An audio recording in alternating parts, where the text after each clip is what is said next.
సంవత్సరాలు పూర్తి చేసుకుంటుంది. 2 సంవత్సరాల రేవంత్ పాలనలో ప్రజలపైన అప్పుల భారాన్ని మోపారు. అంతేకాదు ఇది ప్రతిసారి చెప్పుకుంటున్నాం బిడ్డ, ఒక్క 5 నిమిషాలు సైలెంట్ మోడ్ పెట్టుకుంటే అయిపోద్ది. అందరం ప్రజలపై అప్పుల భారం మోపడమే కాదు, పన్నుల భారాన్ని కూడా రేవంత్ రెడ్డి ప్రభుత్వం మోపుతా ఉంది. శాసనసభ సమావేశాల్లోనేమో ప్రజల మీద ఎలాంటి పన్నులు వేయడం లేదని చెప్పి సభలో చెప్తున్నారు. శాసనసభ అయిపోయిన తర్వాత ఎడాపెడా పన్నులు పెంచుతూ పేద మధ్యతరగతి ప్రజల మీద భారం వేస్తూ ఉన్నారు. పేద ప్రజల నడ్డి విరుస్తూ ఉంది ఇవాళ కాంగ్రెస్ ప్రభుత్వం. అసలే ఆర్థిక మాంద్యం. నిన్ననే మనం చూసాం, వరుసగా 2వ నెల డిఫ్లేషన్లో ఉంది తెలంగాణ రాష్ట్రం. బహుశా రాష్ట్రం ఏర్పడ్డ తర్వాత ఎప్పుడు కూడా వరుసగా 2 నెలలు డిఫ్లేషన్లో తెలంగాణ రాష్ట్రం వెళ్ళలేదు. ఇది మొదటిసారి. అంటే పాలనలో కాంగ్రెస్ ప్రభుత్వం, రేవంత్ సర్కార్ విఫలమైంది. ప్రజల కొనుగోలు శక్తి తగ్గింది. ప్రజల చేతిలో డబ్బులు లేవు. ప్రజలు చాలా ఇబ్బందుల్లో ఉన్నారు. అసలే ఆర్థిక మాంద్యంతో సతమతమవుతున్నటువంటి ప్రజలకు రేవంత్ రెడ్డి సర్కారు రోజుకొక షాక్ ఇస్తూ ఉంది. రోజుకొక ట్యాక్సులు పెంచుతూ, పన్నులు పెంచుతూ ప్రజల మీద భారం మోపుతూ ఉంది.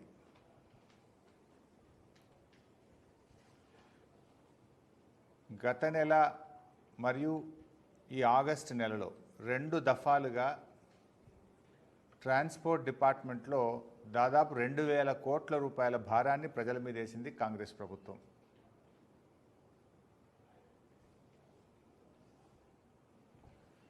ముఖ్యంగా మీరు చూస్తే ట్రాన్స్పోర్ట్ డిపార్ట్మెంట్లో పోయిన జూలై నెలలో, ఇంతకుముందు మనం లైసెన్స్కు, లర్నింగ్ లైసెన్స్కు దరఖాస్తు పెట్టినా, పర్మనెంట్ లైసెన్స్కు దరఖాస్తు పెట్టినా, సెకండ్ హ్యాండ్ బండి కొనుక్కున్నా, లేదా ఈ సర్వీస్ క్యారేజ్ వాళ్ళు క్వార్టర్లీ ట్యాక్స్ కట్టిన 100 రూపాయల సర్వీస్ ఛార్జ్ ఉండేది. ఇప్పుడు ఆ 100 రూపాయల సర్వీస్ ఛార్జ్ని 200 రూపాయలు చేసిండ్రు. ఇప్పుడు లేట్ ఫైన్ కడతాం, దానికి కూడా 100 రూపాయల సర్వీస్ ఛార్జ్ ఉండేది. సర్వీస్ ఛార్జ్ని ఇప్పుడు 200 చేశారు. అంటే దొంగ దెబ్బ తీసిండ్రు. అంతేకాకుండా సర్వీస్ ట్యాక్స్, మనం ఒక మోటార్ సైకిలో, బండో, కారో ఏదైనా కొనుక్కుంటే ఇంతకుముందు సర్వీస్ ట్యాక్స్ 400 రూపాయలు ఉండేది. దాన్ని 1% చేసిండ్రు. ఇంతకుముందేమో 400 ఫిక్స్డ్ ఉండేది. ఇప్పుడు నువ్వు 1,10,000 పెట్టి మోటార్ సైకిల్ కొంటావు. 1% అంటే ఎంత కట్టాలి? 1,100 రూపాయలు కట్టాలి. ఎవరన్నా కష్టపడి 10 లక్షలతో కారు కొనుక్కున్నాడు అనుకో, 1% అంటే ఎంత కట్టాలి? 10,000 కట్టాలి. ఇంతకుముందు ఎంత ఉండే? 400 రూపాయలు ఉండే.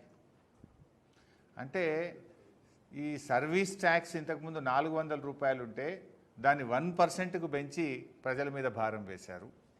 సర్వీస్ ఛార్జెస్ ఇంతకుముందు 100 రూపాయలు ఉంటే దాన్ని 200 రూపాయలకు పెంచారు.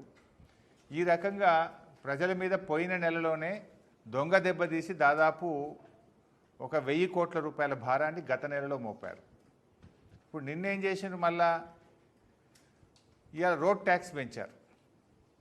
రోడ్ ట్యాక్స్ ఇవాళ రేపు మోటార్ సైకిల్ అనేటువంటిది కనీస అవసరంగా మారింది. అది ఉపాధి హామీ కూలీలైనా, రైతు కూలీలైనా, కార్మికులైనా, రైతులైనా, ఎవరైనా ఇవాళ బాయికాడికి పోవాలంటే ప్రతి ఇంట్లో మోటార్ సైకిలే ఉంది. Motor cycle is not a luxury, అది కనీస అవసరంగా మారింది ప్రజలకు. ఇవాళ ఎవరైనా మోటార్ సైకిల్ కొనుక్కుంటే తెలంగాణలో నిన్న రేవంత్ రెడ్డి ప్రభుత్వం పెంచిన పన్నుల వల్ల తక్కువ 3,300 రూపాయలు భారం పెరిగింది. తక్కువ 3,300. కొన్ని మోటార్ సైకిళ్ళకైతే దాదాపు 5 నుంచి 10,000 రూపాయల భారం పడ్డది. ఎంత తక్కువ మోటార్ సైకిల్ అయినా 1,10,000కు తక్కువైతే లేనట్టుంది. అంటే ఇలా ఎవడన్నా కూలీయో, కార్మికుడో, ఒక రైతో బండి కొనుక్కుంటే వాళ్ళ మీద 4-5 వేల రూపాయల భారం వేసిండు రేవంత్ రెడ్డి. అలా ఎవరన్నా చిరు ఉద్యోగులు, మధ్యతరగతి ప్రజలు రూపాయి దాచుకొని జీవితంలో ఒక ఇల్లు కట్టుకోవాలి, ఒక చిన్న కారు కొనుక్కోవాలనుకుంటారు. ఒక 10 లక్షల రూపాయల కారు ఏదైనా ఇన్స్టాల్మెంట్లతో బ్యాంకు లోన్ తీసుకోనో ఫైనాన్స్ లోన్ తీసుకొని కొనుక్కుంటే వాళ్ళ మీద 20-30 వేల రూపాయల భారం పెరిగింది. అంటే ఇలా పేద మధ్యతరగతి ప్రజలు నడ్డి విరిచినాడు రేవంత్ రెడ్డి. పోయిన నెల 1000 కోట్ల రూపాయల భారం వేసిండు సర్వీస్ ఛార్జెస్, సర్వీస్ ట్యాక్సు, పెనాల్టీల పేరు మీద. ఇప్పుడు ఈ నెల రోడ్ ట్యాక్స్ పెంచి మరో 1000 కోట్ల రూపాయల భారం వేసిండు. అంటే దాదాపు 2000 కోట్ల రూపాయల భారాన్ని ఇవాళ రేవంత్ రెడ్డి ప్రభుత్వం ప్రజల మీద వేసింది.